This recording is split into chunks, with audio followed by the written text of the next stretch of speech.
अनंत विजय जी, आपने तीनों को सुना, मैं आपका एनालिसिस चाहता हूं, उसके बाद पंकज जी आपका। अनंत जी। मैं राजनेताओं का एनालिसिस क्या करूं। मुझे लगता है कि इन लोगों मतलब एक कोई घोषणा पत्र की बात कर रहे हैं, कोई वादों की बात कर रहे हैं, लेकिन अगर नीतीश कुमार की बात की जाए तो नीतीश जी पिछले दिनों से कुछ गड़बड़ाए हुए से प्रतीत हो रहे हैं। आज भी जिस प्रकार से उन्होंने विधानसभा के अंदर एक दलित मुख्यमंत्री, पूर्व मुख्यमंत्री के बारे में तुम तड़ाक शब्दों का इस्तेमाल किया, मैं नीतीश जी को बहुत लंबे समय से देखता हूं, उनको कुछ हो गया है।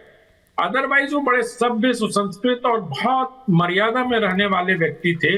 जिस प्रकार से उन्होंने विधानसभा में बात की, उससे और आगे जाके विधान परिषद में उससे भी अश्लीलता का उन्होंने मतलब एक प्रकार से परवर्जन का परिचय दिया, वो बिल्कुल ही अक्षम्य है। और सिर्फ ये कह देने से कि मैं अपनी निंदा स्वयं करता हूं और मैं उसको ये करता हूं, ये सब बेकार की बातें हैं। इस पर तो नीतीश कुमार की पूरे पूरे राजनीतिक दलों को एक सुर में भर्त्सना करनी चाहिए थी।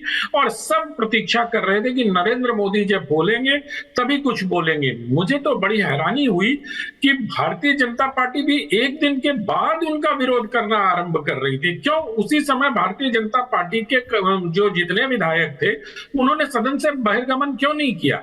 तो मुझे ये लगता है कि इस प्रकार की भाषा का भारत की राजनीति में कोई स्थान नहीं है। एक उनके राष्ट्रीय अध्यक्ष हैं, मतलब छोटे दल के बड़े अध्यक्ष हैं, वो प्रधानमंत्री की एक स्लिप ऑफ टंग को बेटी पढ़ाओ को करने में उसको लेके उसको कर रहे। अरे कितनी मूर्खतापूर्ण बातें हो रही हैं इस देश में। मुझे लगता है कि ये सब चीजों पर छोड़ के सिर्फ और सिर्फ, और जब आप लोग नारी की बात करते हैं तो बड़े खोखले लगते हैं। इसलिए नारी का अगर कहीं अपमान हो रहा है तो उसको एक सुर में सभी राजनीतिक दलों को उसके बारे में बोलना चाहिए। दूसरी बात रही अनुराग भदौरिया और अखिलेश जी और कांग्रेस की बात हो रही थी अभी। मनभेद कहां होता है ईश्वरी जी? मनभेद और मतभेद, ये दो शब्द राजनीति में बिना मतलब के चलन में है। जहां मतभेद होगा वहां मनभेद भी होगा। मतभेद का मतलब, उसको अगर आप शाब्दिक अर्थ में लेंगे, एक आदमी कह रहा है कि उसने मुझे धोखा दिया, और धोखा देके उनके प्रवक्ता उसको जस्टिफाई कर रहे हैं कि मनभेद है, मनभेद नहीं है। ये कैसी बात है? ये कह रहा है कि उनको वोट कभी मत देना। ये कौन सी, इस तरह की भाषा व्यक्ति तभी बोलता है जब बहुत पीड़ा में होता है। और अखिलेश जी ने जो कहा उसके उसके सूत्र आपको राहुल गांधी के उस बयान में, आपके साथ ही मैंने चर्चा की थी, मुझे याद है जब राहुल गांधी ने कहा कि उत्तर प्रदेश से बाहर उनको जानता कौन है, 3-4-5 महीने पहले की बात है। तो उस समय से समाजवादी पार्टी को लेकर राहुल गांधी के मन में या कांग्रेस पार्टी के मन में एक फांस है। और ये जो गठबंधन INDA ये है, इसमें क्या हुआ है? अभी तक तो 2-2.5 दिनों की कुल जमा बैठक हुई है।